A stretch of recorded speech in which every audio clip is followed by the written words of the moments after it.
संपूर्ण देशाचं लक्ष लागलेल्या बारामती लोकसभा मतदारसंघामध्ये राष्ट्रवादी विरुद्ध राष्ट्रवादी अशी लढत होती आहे आणि या लढतीमध्ये कोण बाजी मारू शकतं किंवा कोणाचा ताकद जास्त आहे हे आपण थेट पत्रकारांच्या नजरेमधून जाणून घेणार आहोत. बारामती लोकसभा मतदारसंघ जर बघितला तर संपूर्ण देशाचं लक्ष त्याच्याकडे लागलेलं आहे. राष्ट्रवादी विरुद्ध राष्ट्रवादी अशी तिथे लढत होती आहे. नणंद वर्सेस भाऊजाई लढतीमध्ये कोण बाजी मारू शकतं किंवा कोण वरचढ ठरेल? बारामतीकडे संपूर्ण देशाचं लक्ष लागलेलं आहे. महायुतीच्या उमेदवार सुनेत्रा पवार आणि महाविकास आघाडीच्या सुप्रिया सुळे यांच्यातली ही लढत तशी काट्याची टक्करच होणार आहे. पण तरीसुद्धा माझं व्यक्तिगत मत असं आहे की सुप्रिया सुळेंसाठी बरीचशी गणितं अनुकूल दिसत आहेत. शरद पवारांनी अजित पवारांनी स्वतःच्या पत्नीला मैदानात उतरवल्यानंतर आपली जी जुनी जाणती माणसं आहे अशा अनेकांना सोबत घेतलेलं दिसतं आहे. त्याचबरोबर या निवडणुकीतले जे अनेक फॅक्टर आहे, जसं धनगर समाजाचं जे एक गणित आहे की जानकरांना अगोदर ओढण्याचा प्रयत्न केला, परंतु जानकर परत महायुतीमध्ये गेले. त्याच्यानंतर उत्तम जानकर जे आहेत त्यांना राष्ट्रवादीमध्ये पवारांनी पुन्हा म्हणजे उत्तम जानकरांसोबत घेण्यात ते यशस्वी झालेत. त्याचा एक इम्पॅक्ट बारामतीसारख्या मतदारसंघावर सुद्धा होऊ शकतो. आणि सुप्रिया सुळे या एक अभ्यासू नेत्या म्हणून प्रसिद्ध आहेत. त्यांचा अनुभव मोठा आहे आणि तुलनेमध्ये सुनेत्रा पवार या नवख्या आहेत. त्यामुळे त्याचा एक त्यांना ॲडव्हान्टेज नक्कीच मिळू शकतो असं एक या मतदारसंघामध्ये वाटतं. आणि बारामतीमध्ये लोकांचा म्हणजे लोक अगदी खुलून बोलत नाही आहेत, पण एक ट्रेंड असा दिसतो की पवारसाहेबांनी सगळा बारामतीचा बेस तयार केला, एक दिशा दिली आणि दादांनीही विकास कामं केली. पण तरी व्यक्तिगत मत आमचं सुप्रिया सुळेंना आम्ही देऊ अशा पद्धतीचं एक लोकांचं एक मत आहे. सर, आत्तापर्यंतची जर आपण निवडणूक बघितली तर असा एक पायंडा पडला होता की पवार परिवारामधनं शेवटच्या दिवशीची जी सभा होती तीच सभा घेतली जायची. मात्र आता दोन्ही राष्ट्रवादींकडून म्हणजे राष्ट्रवादी शरदचंद्र पवार आणि राष्ट्रवादी दोन्ही पवार परिवार जे आहेत ते बारामतीवरमध्येच तळ ठोकून बसल्याचं पाहायला मिळतं. त्यामुळं होमग्राऊंडवरच कुठेतरी परिवाराची दमछाक होताना पाहायला मिळते. राजकारणात दमछाक कधीच म्हणता येत नाही. निवडणूक ही निवडणूक असते, ती लाखो मतांनी ठरत असते. आत्तापर्यंतची पवार फॅमिलीतली किंवा राष्ट्रवादीतली गणितं असं होती की सगळे एकत्र असल्यामुळे ताकद होती ती फळी होती. आता ती फळी सगळ्या पार शेवटच्या लेवलपर्यंत ती विस्कळीत झालेली आहे.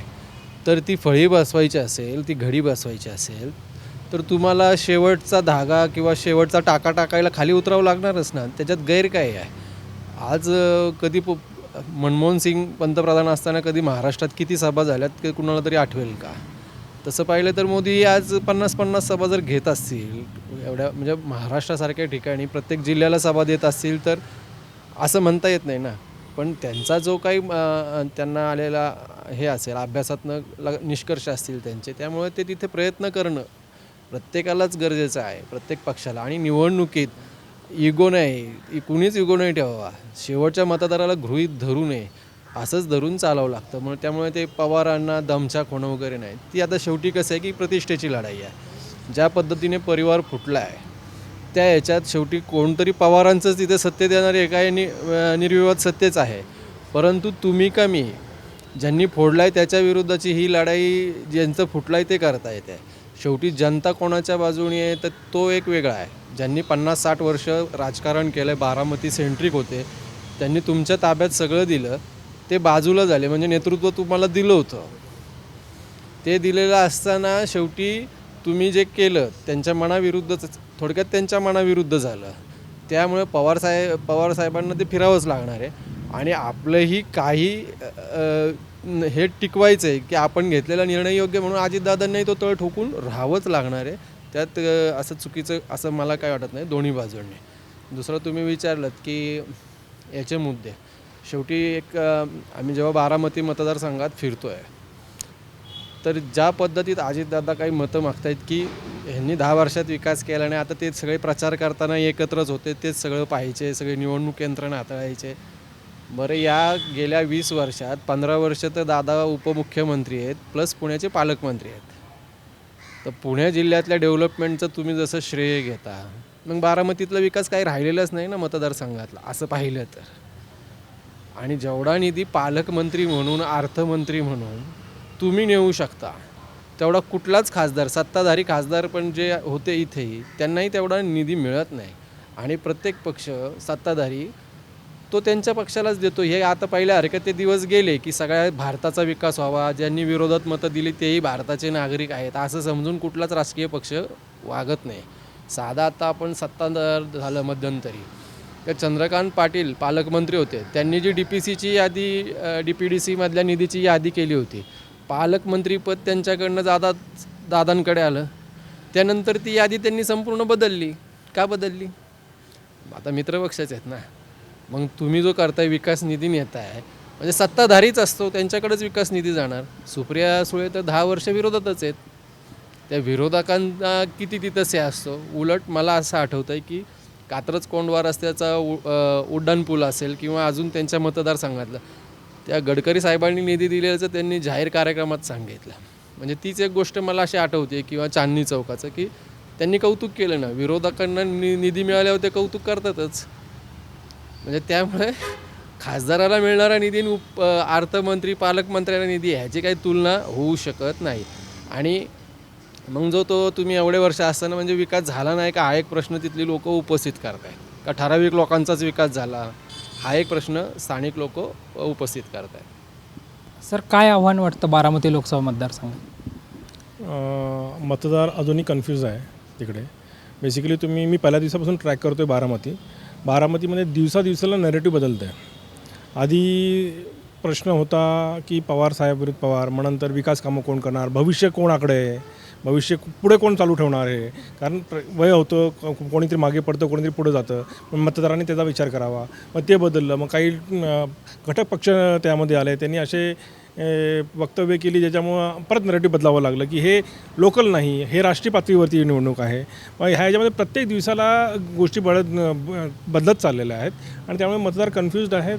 आणि मतदारांनी वर्षोनवर्ष पिढ्यानपिढ्या एका घराण्याला मतदान केलं आणि माणसं समोर डोळ्यासमोर ठेवून केलं. आता त्यामध्ये फूट पडल्यामुळं लोक, एक तरुण पिढी आहे ती पुढचा विचार करायला चालली आहे आणि जी जुनी पिढी किंवा मध्यमवर्गीय ती म्हणते की आम्ही जे मिळवलं आहे आत्तापर्यंत त्याला आम्ही रिटर्न करण्याची हीच वेळ आहे. तर त्या हिशोबाने ते चालेल. पण शेवटच्या क्षणी 2 दिवसात जे काय घडेल त्यावरती सगळं ते ठरेल.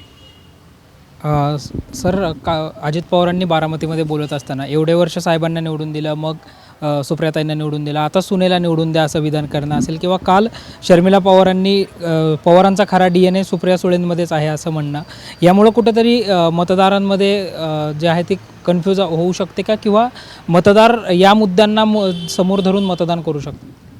बारामतीची लढाई जशी पवार विरुद्ध पवार अशी आहे ती खरं त्याच पद्धतीने पुढं जाते. हा कुटुंबातला युद्ध सुरू झाले. म्हणजे ज्या पद्धतीचं पहिल्यापासून अजित पवारांनी जी भूमिका घेतली, शरद पवारांवर थेट जाहीरपणे टीका केली. आधी तेच म्हटले की भावनिक साथ घातली जाईल, माझी शेवटची निवडणूक आहे असं सांगितलं जाईल.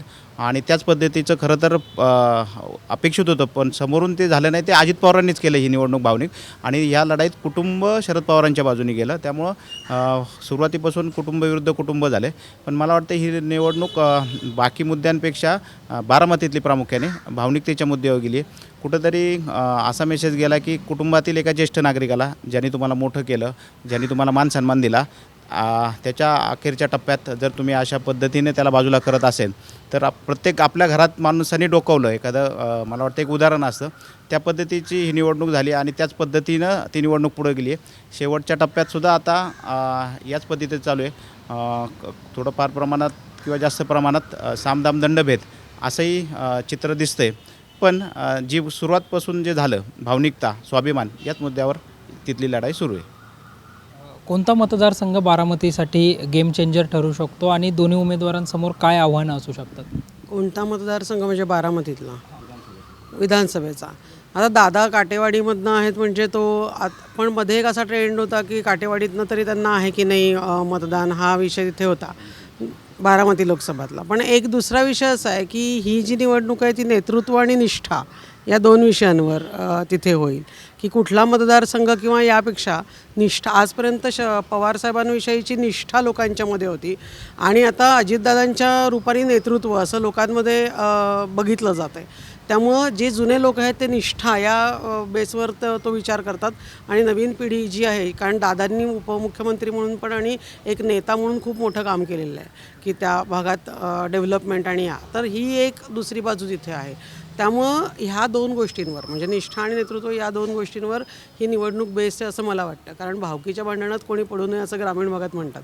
त्यामुळे त्या विषयावर विचार हा आता थोडासा मागे पडला.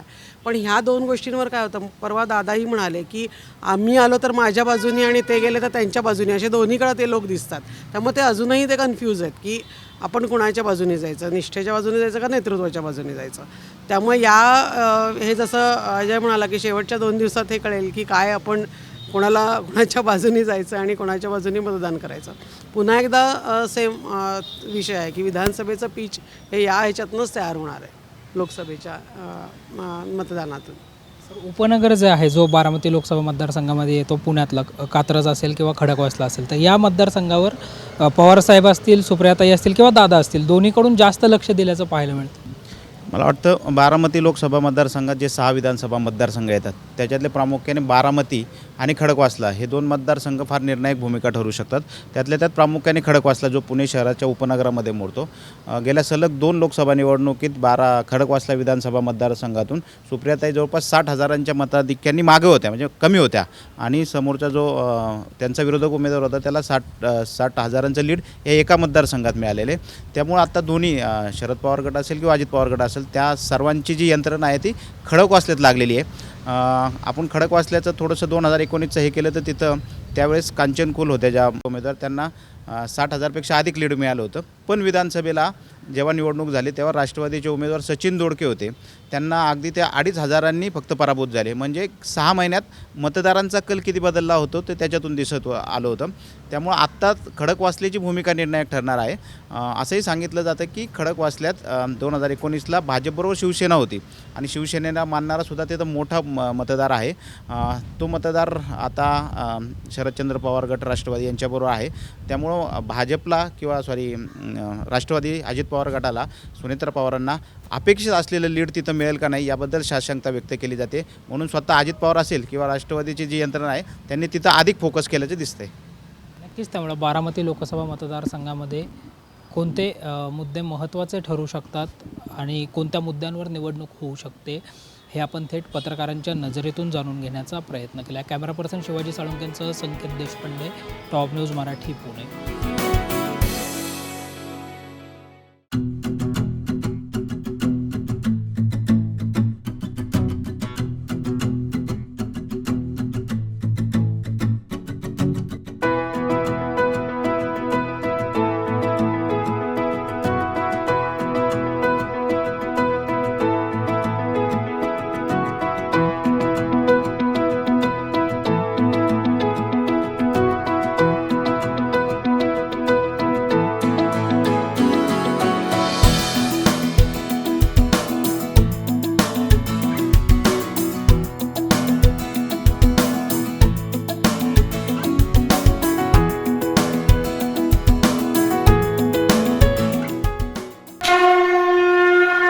जय भोलेनाथ, जय जय भोलेनाथ. गुरुकृपा ट्रॅव्हल्सची सुनियोजित टूर, उत्तराखंड चारधाम दर्शन यात्रा, पुणे ते दिल्ली, दिल्ली ते चारधाम आणि दिल्ली ते पुणे. प्रवास भाडे प्रत्येकी फक्त 38,500 रुपये. कपलसाठी स्वतंत्र रूम हवी असल्यास प्रत्येकी 45,000 रुपये. पहिला ग्रुप 10 मे 2024, दुसरा ग्रुप 24 मे 2024 आणि तिसरा ग्रुप दिनांक 6 जून 2024. 15,000 ॲडव्हान्स भरून आजच आपलं सीट बुक करा. अधिक माहितीसाठी संपर्क साधा. गुरुकृपा ट्रॅव्हल्स, गजानन महाराज खेडेकर, 94-220-25024, 99-237-16262, 94-235-25427 आणि शुभम गजानन खेडेकर 899-66-2004. त्वरा करा, आजच आपलं सीट बुक करा. जय भोलेनाथ, जय जय Bholenath. Come on guys, hurry up. अरे सुन ना, एक ब्रेक ले लेते हैं. Guys I am telling you, तुम लोगों को सही से ट्रैकिंग नहीं आता. But that's okay, you can learn. रोज का ढक्कन देना. ये रेड वाला है, सही वाला देना. अबे ढक्कन, पहले तो सही पानी पीना.